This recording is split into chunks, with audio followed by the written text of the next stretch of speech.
Sejam bem-vindos. Começa agora mais um Jogo Económico. A partir de agora pode seguir-nos no site, nas redes sociais, no podcast, nas plataformas de streaming, mas também na Bola TV. Hoje vamos falar da presidência do Futebol Clube do Porto. Em breve o Clube Azul e Branco vai a eleições e já são 3 os candidatos conhecidos à corrida da presidência. Hoje vamos entrevistar um dos candidatos que já assumiu essa corrida à presidência dos Dragões. Mas antes vamos ao hat-trick com 3 números que marcaram a semana.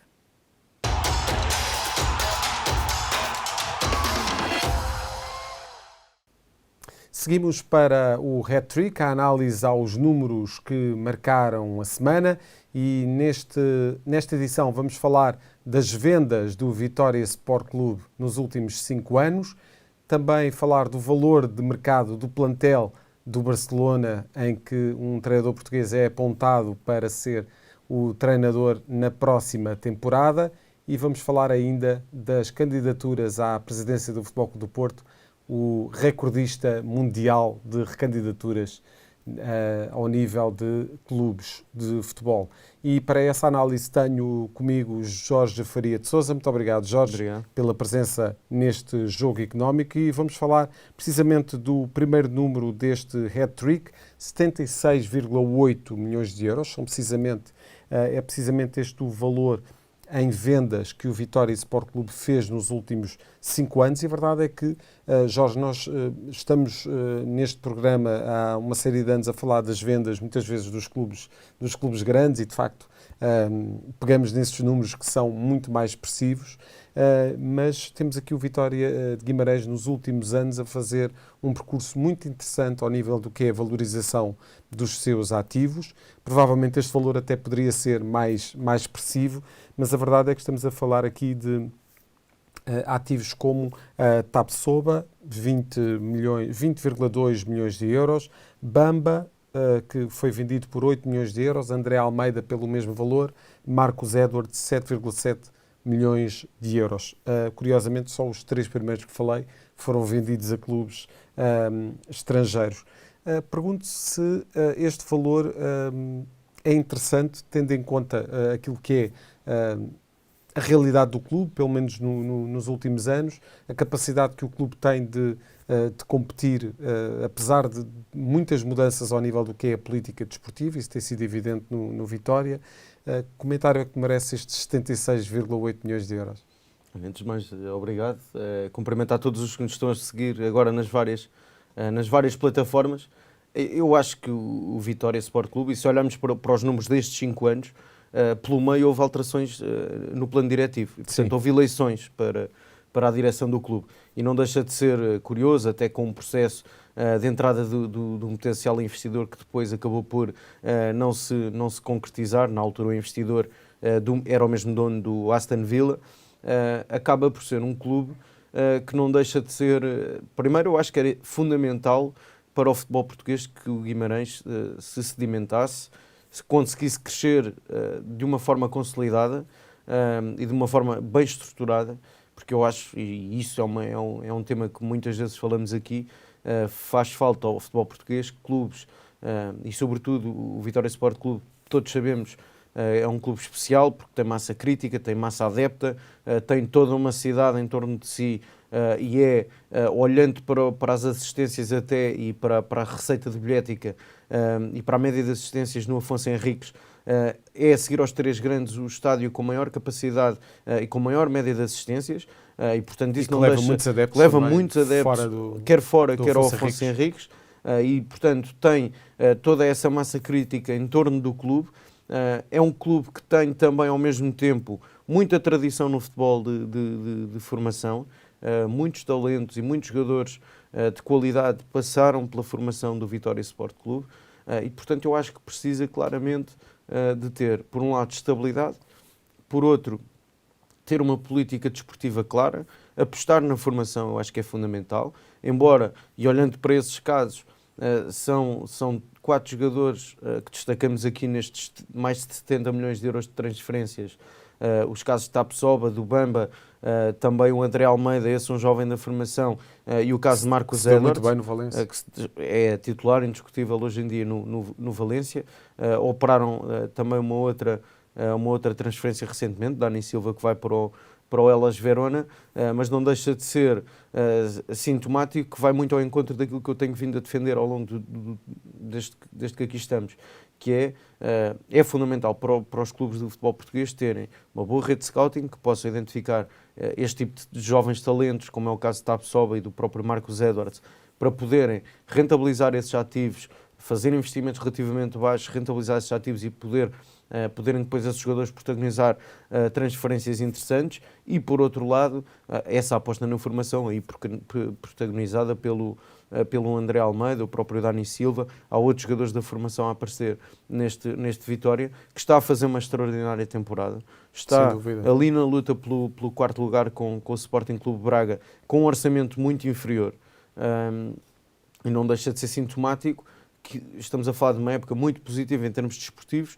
mas em que, se contarmos com João Aroso, já é o quarto treinador. É verdade. Porque começa a época o Moreno, a seguir seguiu-se Paulo Turra, João Aroso pelo meio, entre o Moreno e o Paulo Turra, ainda orientou a equipa num jogo, e depois aí sim entrou Álvaro Pacheco, depois de ter saído do Estoril Praia, como sabemos, e está claramente a fazer um grande trabalho na minha opinião, e é um clube que vale a pena seguir. Eu acredito que na próxima temporada pode estar nas competições europeias, mas volto àquilo que ia dizer e frisar inicialmente. É fundamental que um clube com a dimensão do Vitória Sport Clube possa continuar a crescer, possa consolidar o seu projeto desportivo e, sobretudo, que tenha a capacidade de ser uma equipa competitiva neste binómio entre scouting e formação, ser uma equipa competitiva e poder amealhar pontos nas competições europeias, poder estar, por exemplo, numa fase de grupos da Conference League, seria fundamental, porque se olharmos para o que aconteceu esta temporada, nem Vitória Sport Clube, nem Futebol Clube Aroca, nem o próprio Gil Vicente conseguiram estar nessa fase de grupos, acabaram por ser eliminados nas pré-eliminatórias ainda. E é importante recordar que as competições europeias não se Sim, distinguem. E os pontos são iguais, seja qual for a competição. na Conference League, seja na Liga Europa ou na Liga dos Campeões. Exatamente. E vamos passar para o segundo número deste hat-trick, é precisamente o 858 milhões de euros. Fomos buscar aqui o valor de mercado do plantel do Barcelona para falar, Jorge, daquilo que é uma primeira peça do dominó que pode cair. Aliás, caíram duas esta semana, em Liverpool e em Barcelona. Klopp e Xavi a anunciarem o adeus às respectivas equipas no final da temporada, e portanto isto vai mexer aqui provavelmente com aquilo que é o panorama atual de treinadores que nós conhecemos. O mundo deportivo avançou logo esta semana, e creio que no dia a seguir à revelação de Xavi, alguns nomes que provavelmente vão estar na calha para treinar o Barcelona. E um deles, que é apontado com grande ênfase, e até tendo em conta aquilo que é a relação de amizade entre Sérgio Conceição e Deco, é precisamente o técnico portista, que por acaso está poucos meses de acabar o contrato com o Futebol Clube do Porto, e não se vislumbra a renovação, pelo menos não se fala desse tema nos bastidores do Futebol Clube do Porto. Acreditas que Sérgio Conceição seria um treinador que poria este Barcelona no nível que se quer, ainda por cima depois de uma derrota que se conheceu agora na última jornada frente ao Vila Real por 5-3 em Nou Camp, números absolutamente incríveis? Bem, em primeiro lugar, dizer que a Xavi foi-lhe dado tempo, foi-lhe dada uma equipa, na minha opinião, muito competitiva, apesar de todas as circunstâncias. É bom recordar que há sensivelmente 1 ano e meio estávamos aqui no Jogo Económico a discutir a pré-falência e uma dívida colossal acima dos 1.000 milhões de euros do Barcelona. A verdade é que com a venda da Barça TV e todos os meios, com o naming do estádio, o naming na camisola, acabaram por fazer encaixes financeiros muito significativos, acabaram por ter capacidade de conseguir recrutar jogadores muito interessantes, e recordo-me mesmo no verão passado, mesmo há 2 anos, na época em que acabou Xavi por ser campeão, chegaram Lewandowski, Condé, são vários os jogadores, conseguiu manter, por exemplo, De Jong, que era um jogador muito importante, viu emergir na equipa principal Gavi e Pedri com maior regularidade, e portanto é claramente uma equipa que tem qualidade, tem talento, e este ano ainda se viu reforçada com a chegada de João Félix, com a chegada de João Cancelo. Diga-se, João Félix infelizmente continua, apesar de ter feito já golos importantes esta época, nomeadamente na vitória frente ao Atlético de Madrid, por exemplo, acaba por não comprovar aquilo que se perspectivava no início de carreira dele. E são dois dossiês que não sabemos ainda como é que o Barcelona irá fechar, porque os dois empréstimos terminam no final da temporada, e não sabemos que capacidade financeira que o Barcelona terá para poder avançar com as suas contratações a título definitivo. Chegou, entretanto, um grande talento do futebol brasileiro, Vitor Roque, um jogador que eu acho que vai ter um grande futuro pela frente, assim o contexto competitivo e a equipa também o ajudem. Agora, olhando para essa notícia do Mundo Deportivo, um jornal, para quem nos está a seguir, um jornal muito ligado ao Barcelona e à Catalunha, e se quisermos fazer exclusão de partes, eu diria, provavelmente não é nenhum daqueles nomes que é avançado por esse jornal, porque Jürgen Klopp não acredito que saia. Entretanto, houve aquela situação de Mikel Arteta que até veio negar prontamente a possibilidade de sair do Arsenal. Fala-se muito e com muita insistência de Pep Guardiola, mas que eu acho muito difícil que o Barcelona consiga esse regresso. Sérgio Conceição acho que seria, para o treinador português, seria uma grande oportunidade, treinar um grande clube europeu, e olhando para o trabalho que ele tem feito e para os plantéis que ele tem tido e o sucesso desportivo que tem tido, eu muitas vezes tenho dito aqui que Sérgio Conceição é o principal ativo do Futebol Clube do Porto. Porque com plantéis muito inferiores a outros treinadores que passaram pelo Porto, a verdade é que tem tido sucesso. Se a memória não me falha, 4 campeonatos, Taças de Portugal, Taça da Liga, e a ser muito consistente também na Liga dos Campeões, e portanto fez um grande trabalho, não sei se devemos falar no passado ou no presente, mas a verdade é que os títulos falam por si. Não sabemos se irá renovar ou não com o Futebol Clube do Porto, isso dependerá do próximo número das eleições, de quem ganhar as eleições, mas de todo o modo eu acho que seria uma excelente oportunidade para Sérgio Conceição, e diria que o técnico português está preparado para um projeto numa liga diferente da Liga Portuguesa, e provavelmente, olhando para esta época desportiva, para as eleições pelo meio, provavelmente é o fim de ciclo para Sérgio Conceição no Futebol Clube do Porto. Uma incógnita também associada ao Futebol Clube do Porto tem a ver com o terceiro número deste hat-trick. Já sabe que o Futebol Clube do Porto vai para eleições, e este será o segundo tema do jogo económico, mas para já neste terceiro número do hat-trick vamos falar do 16º, a 16ª recandidatura de Pinto da Costa. Será apresentada em breve e vai juntar-se às candidaturas já conhecidas de André Vilas-Boas e Nuno Lobo à presidência do Futebol Clube do Porto, e ainda não se conhecem grandes pormenores relativamente a esta recandidatura. De resto, não é muito surpreendente, mas já se conhece um lema associado a esta candidatura, todos pelo Porto, que é: chegou o momento de lançar o Futebol Clube do Porto para uma nova era. Ora, isto num presidente que se recandidata pela 16ª vez, será visto com que olhos pelos adeptos do Porto, na tua opinião, Jorge? Eu acho que, e olhando para esta candidatura, em primeiro lugar não houve qualquer surpresa. Sim. Seria uma questão de tempo. Eu acho até que Jorge Nuno Pinto da Costa estava à espera das apresentações dos outros candidatos, e para já há Nuno Lobo, André Vilas-Boas e agora Jorge Nuno Pinto da Costa. Eu diria que estava à espera que os outros dois se apresentassem para ser o último a apresentar a candidatura. Eu diria que, sendo o incumbente, parte sempre com vantagem relativamente aos demais, até porque a sua história fala por si, o número de títulos, o presidente mais titulado da história do futebol, sendo que eu acho que estas eleições serão sempre muito condicionadas pelos resultados desportivos e pela saúde ou pelos problemas financeiros que o clube tem tido. E nesse aspecto, obviamente depois Vilas-Boas já vai falar de outro tipo de situações, da questão da academia que ainda está em projeto, da questão do futsal, de lançar o futsal no panorama da modalidade, lançar também o futebol feminino, e que é uma questão também importante e relevante, porque eu acho que as duas modalidades teriam a ganhar com a entrada do Futebol Clube do Porto em competição, porque, e se olharmos para o que aconteceu no futsal e no futebol feminino, com a entrada de Sporting e Benfica, foi com a entrada dos dois grandes da cidade de Lisboa que se deu o grande crescimento de ambas as modalidades, e eu acho que o Porto iria também contribuir para isso mesmo, e são dois dados também para deixar aqui para discussão. Agora, claramente, as contas e a saúde financeira do clube, eu acho que é um problema que preocupa muito, pelo menos uma grande parte dos adeptos do Futebol Clube do Porto. Olhando para umas eleições que serão no mês de abril, obviamente que também os resultados desportivos condicionam sempre aquilo que são atos eleitorais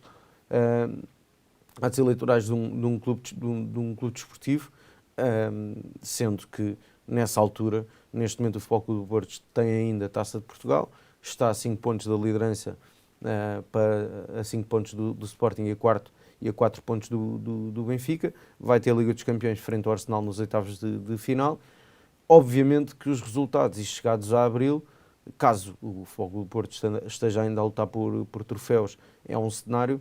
Se já estiver mais afastado no que ao campeonato diz respeito, se eventualmente já não estiver na Taça de Portugal, obviamente que eu acredito que os resultados desportivos condicionam sempre eleições, mas de todo o modo, eu acho que o que há aqui a destacar nestas 16 candidaturas de Jorge Nuno Pinto da Costa à liderança do Futebol Clube do Porto é que pela primeira vez vai ter um opositor que o vai obrigar a fazer campanha e a correr, porque eu acho que Vilas Boas, e se olharmos já dando uma nota sobre a apresentação dele, claramente é uma candidatura muito preparada atempadamente e muito bem estruturada. Muito bem, Jorge, e é de eleições do Futebol Clube do Porto que vamos continuar a falar na segunda parte do Jogo Económico. É já a seguir.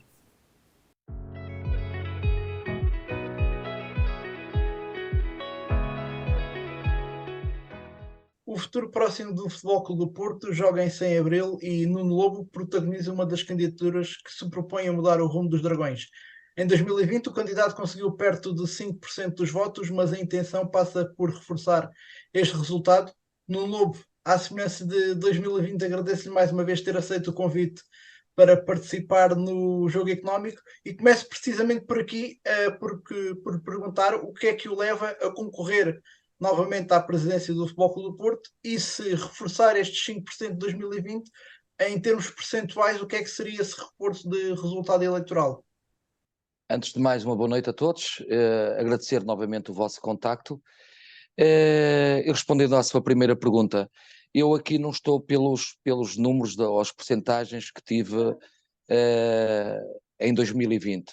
Eu proponho-me outra vez a candidato a presidente pela única situação porque espero e quero uma mudança para o Futebol Clube do Porto, porque acima de promover a minha imagem ou promover alguma coisa, o que eu quero, os meus interesses estão baseados numa mudança que eu espero ver brevemente para o Futebol Clube do Porto.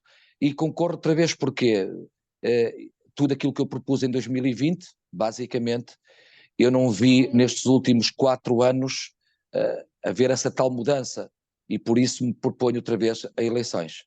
E essa mudança, no seu sentido, passa pelo quê? Em termos desportivos e principalmente? Eu acedi a dar-vos esta entrevista, como também fiz em 2020, mas quero deixar bem claro que eu não sou diretor financeiro. Todas as listas, como vocês sabem, têm diretores financeiros, têm vários departamentos.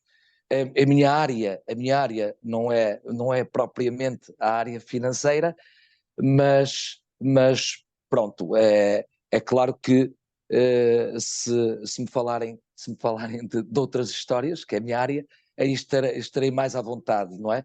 Agora, é claro que eu quero ver mudanças. Uma das minhas propostas em 2020, que também não vi concretizada em nestes 4 anos, foi uma das minhas bandeiras, continua a ser uma das minhas bandeiras e que espero, quem quer que seja o vencedor em 2024, em abril de 2024, que nos traga uma das modalidades mais queridas no panorama do desporto português, que é o futsal. Basta ver os pavilhões de outros clubes rivais, como é que eles enchem, usar também Portugal é campeão do mundo, penso ainda, campeão do mundo e campeão da Europa.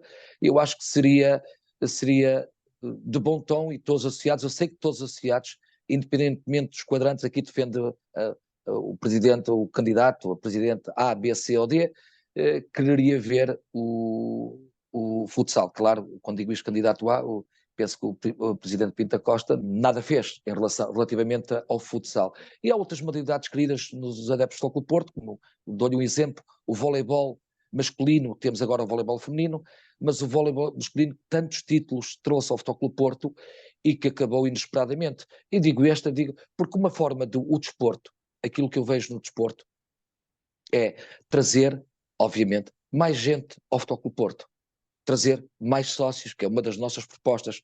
Está no nosso programa, tentamos almejar os 250 mil, 300 mil sócios. É possível na grandeza de um clube como o Futebol Clube do Porto. O trazer mais modalidades vai trazer mais jovens, vai trazer mais participantes, vai ser uma forma de trazer, mais gente ao Futebol Clube do Porto. É isso que nós queremos. O desporto diz-nos muito, e o desporto escolar. Eu quero que o Porto seja uma ligação, uma extensão à nossa cidade, à cidade do Porto. Mas ainda assim, apesar de ter dito há pouco que a vertente financeira não é a sua especialidade, e certamente terá na sua lista pessoas com competências para essas áreas, certamente que o que preocupa as contas da SAD do Futebol Clube do Porto, o elevado passivo. Perguntava-lhe que caminho vê para que o Porto possa ser sustentável financeiramente, até para que isso possa traduzir em reforços para a equipa, neste caso de futebol, e para não acontecerem casos como vimos nos últimos anos do Futebol Clube do Porto, de jogadores terminarem contratos e serem a custo zero. Eu acho, para não me perder, não é? Porque há muita coisa que eu quero dizer, depois tenho medo de não ser tão sintético. Eu acho que passa primeiro porque não assisto isso no Porto, não é? A mesma equidade que tem o poder, que não há essa equidade, não é? Do poder central, do governo, para com o Futebol Clube do Porto, ou mesmo para a cidade do Porto. Vejamos aquilo que nós temos lido na comunicação social, os favores fiscais, judiciais aos clubes de Lisboa, em detrimento do Futebol Clube do Porto. Vimos a situação com o BCP, vimos a situação com o BES, os perdões. Esses perdões, estamos a falar em milhões e milhões e milhões de euros. Até houve alguém que já referiu que esses perdões equivalem a 3 participações da Liga dos Campeões Europeus.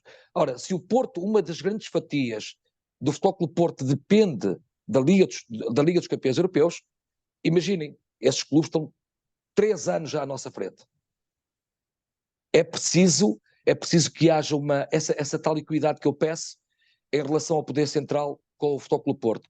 É claro que também tem que haver mudanças a níveis organizacionais, há muita coisa para mudar em certos departamentos do Futebol Clube do Porto, e é isso que nós temos que trabalhar, não é? E também me falou, e muito bem, nós assistimos, graças a Deus, há pouco tempo atrás, renovamos com um jogador, o Galeno, e ele ainda tinha mais 1 ou 2 anos de contrato. Era isso que devia ser feito há mais tempo. Não é? Nós temos uma mais-valia, sabemos a valia que nós temos um caso agora com o Varela. Era já começar a tratar dessa renovação desse jogador. Eu assisti isso há uns anos atrás, quando a primeira vez em que o Rubem Dias, no seu clube no Manchester City, ele após o primeiro ano, ou 6 meses, 7 meses, ele tinha 4 anos de contrato e acrescentaram-lhe mais 1, mais 2.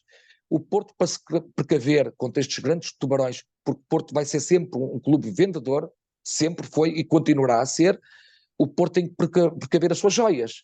E esse trabalho já devia ter sido feito, e o Futebol Clube do Porto não o tem feito.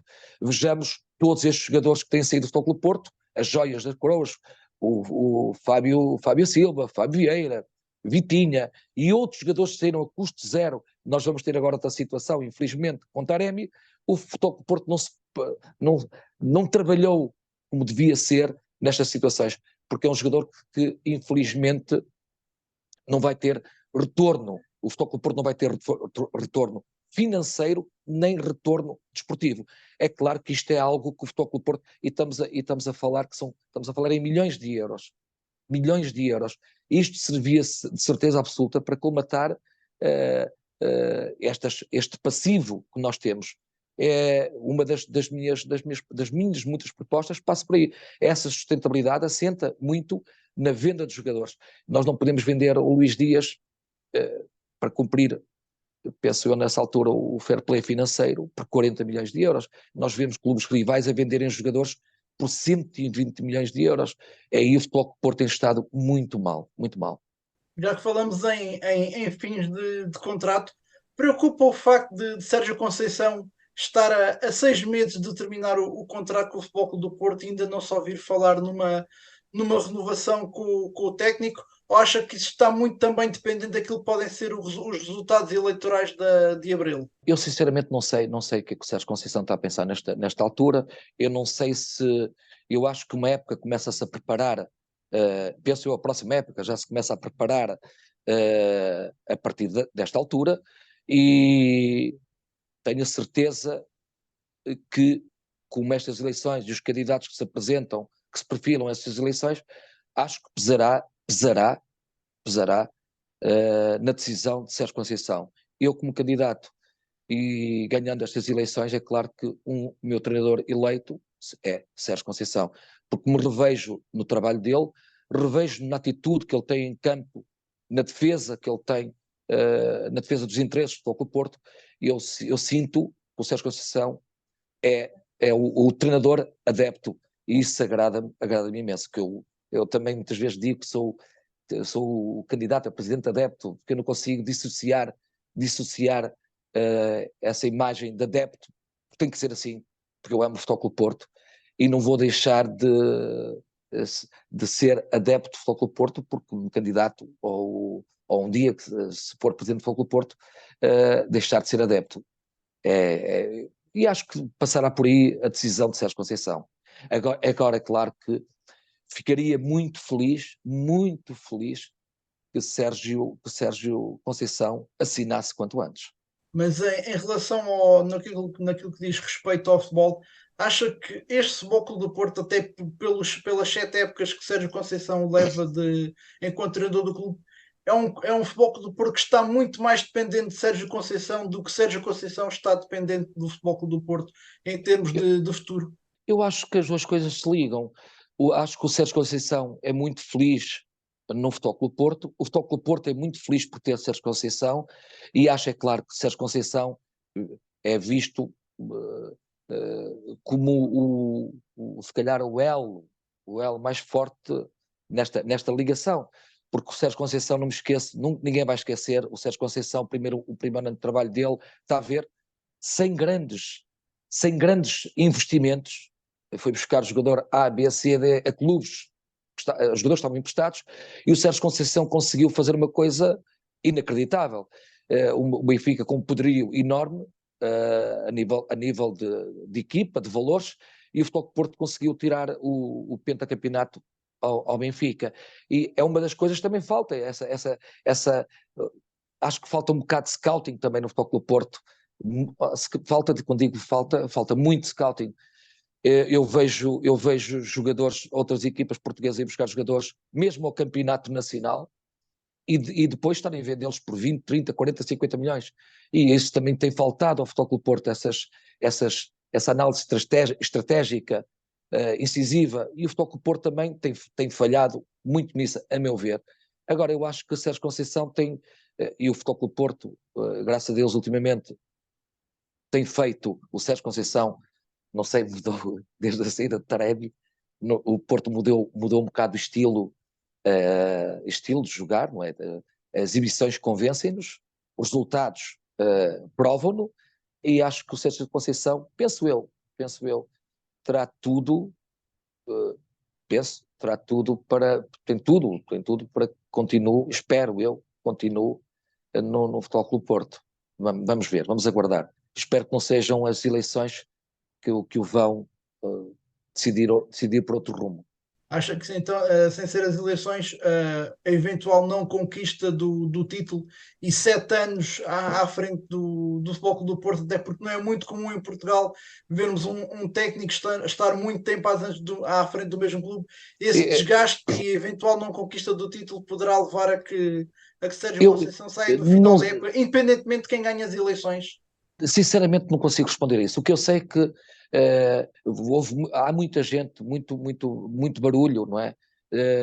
Lembro-me de até candidatos que em 2020 foram logo o segundo ou terceiro ou quarto subscritores da lista de Pinto da Costa e outros, entre outros, não vale a pena estar aqui a referir nomes, mas o que eu sei é que desde 2020 a 2024 o Futebol Clube Porto, mesmo a, atravessando a crise que atravessa, a nível financeiro, não desportiva, porque o Porto nestes últimos 4 anos, parece que em 4 anos mudou tudo. O Porto em 4 anos consegue ter mais títulos que Benfica, Sporting e Braga e Guimarães e os outros juntos. Agora, não, acho que não podemos pintar assim esse quadro negro, porque é possível com trabalho uh, parar este, que eu espero, parar este passivo ou diminuir este passivo, mas isso tem que ser com as pessoas certas e acho que é possível reverter esta situação. Acredito piamente que é possível reverter esta situação.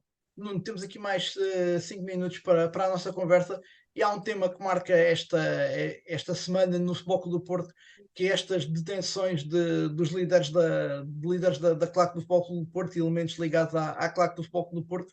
Gostava de lhe perguntar se, caso vença as eleições em abril, como é que será a sua relação com as claques? Olha, antes de mais eu esqueci-me de dizer uma coisa que também acho que é importante.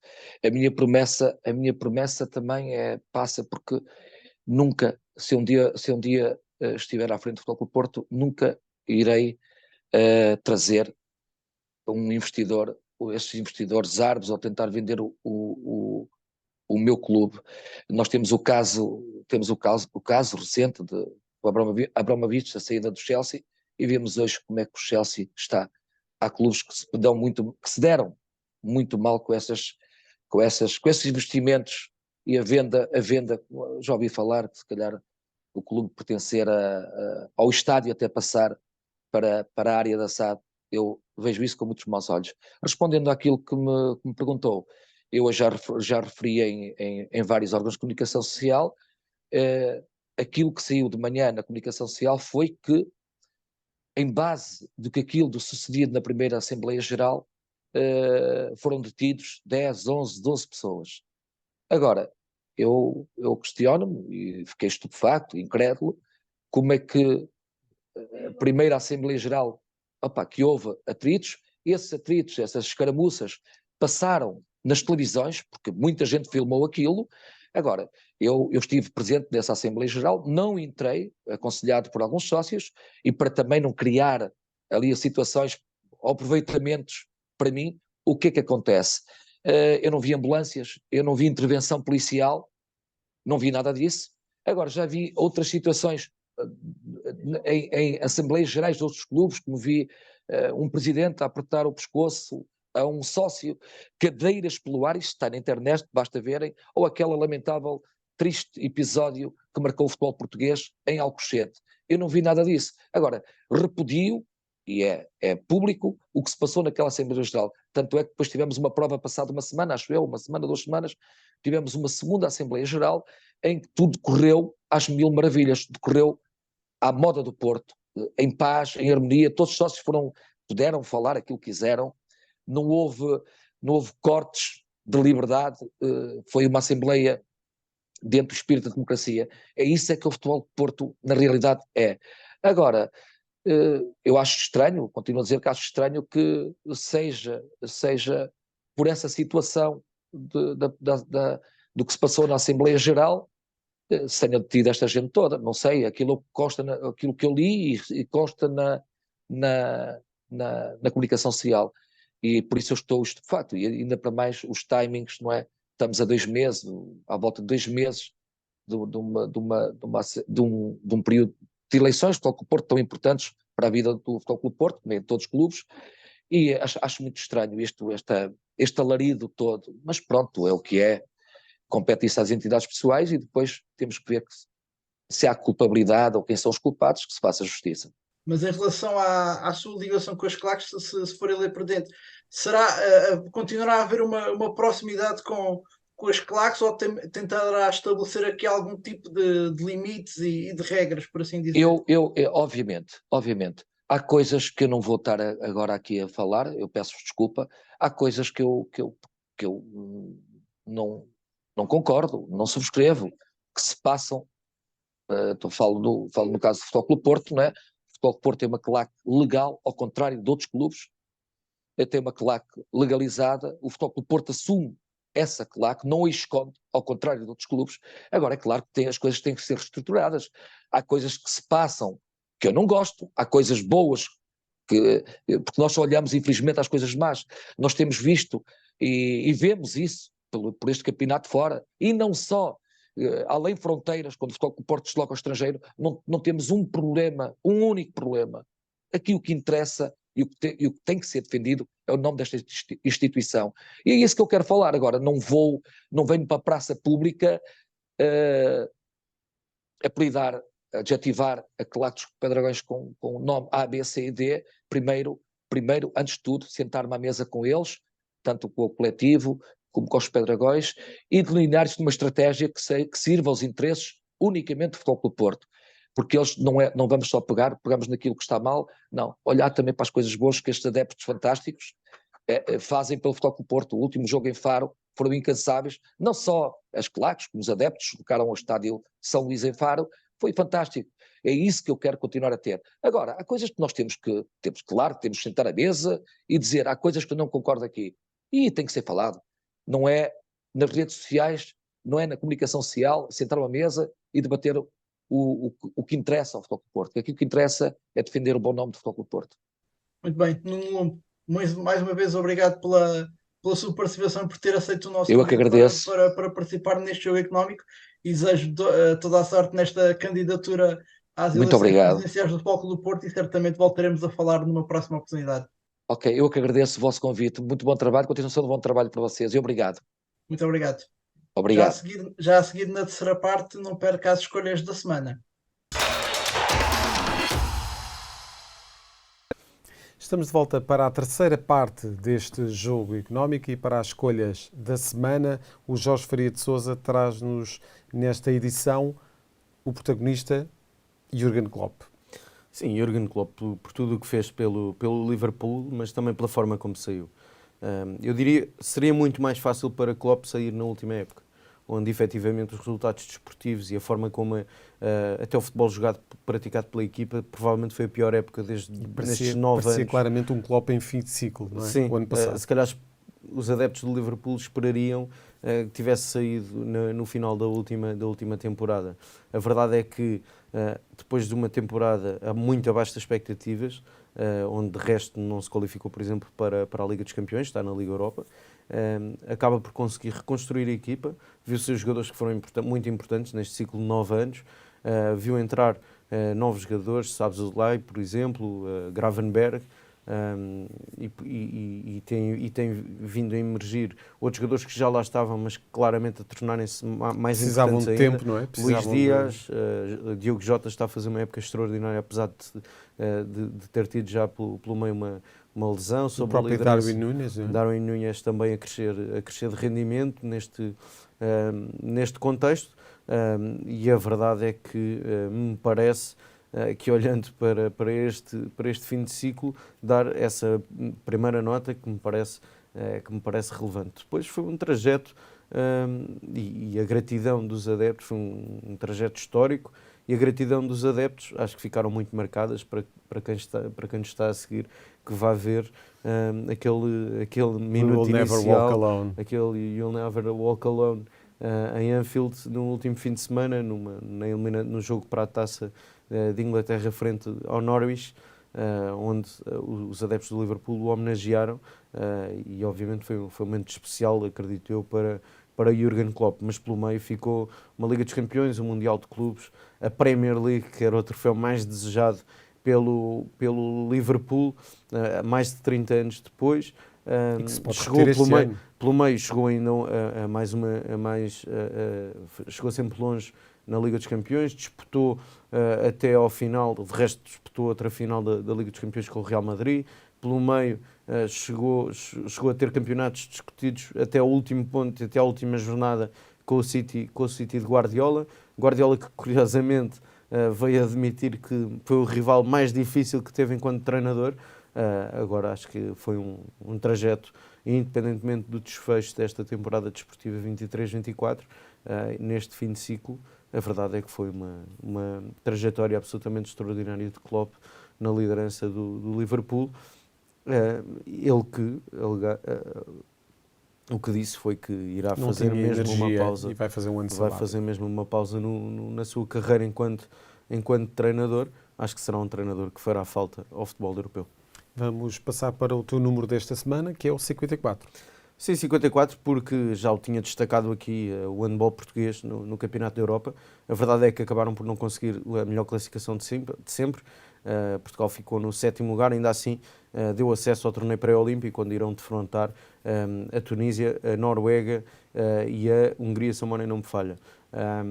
E destas 4 seleções só passa uma para os Jogos Olímpicos, que se irão discutir, como se sabe, em Paris no próximo verão. Mas eu destacaria aqui o Martim Costa, handbolista do Sporting, que foi muito importante nesta trajetória da seleção. Foi o melhor marcador com outro jogador com o mesmo número de golos, fez 54 golos neste Campeonato da Europa, 54 golos sem ser ele o marcador dos livros de 7 metros, e portanto não deixa de ser algo que se deve ser digno de registro. E por outro lado, porque foi nomeado MVP e portanto está entre o 7 ideal deste Campeonato da Europa, e isso é o segundo português a consegui-lo fazer.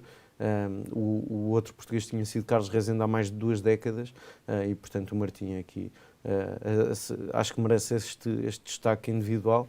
Obviamente que a seleção vale pelo seu coletivo, e esta seleção de handball tem dado muitas alegrias aos portugueses, e até tem sido importante o rendimento esportivo da seleção de handball para atrair mais espectadores para a modalidade, para que a modalidade seja mais vista e mais apreciada pelos adeptos do desporto português. Mas o Martim a fazer um grande campeonato da Europa e, portanto, a merecer este destaque, até porque estar no set ideal não deixa de ser muito relevante. Muito bem, Jorge, muito obrigado pela tua presença neste Jogo Económico. Voltamos para a semana, sempre com os números que contam dentro e fora das 4 linhas.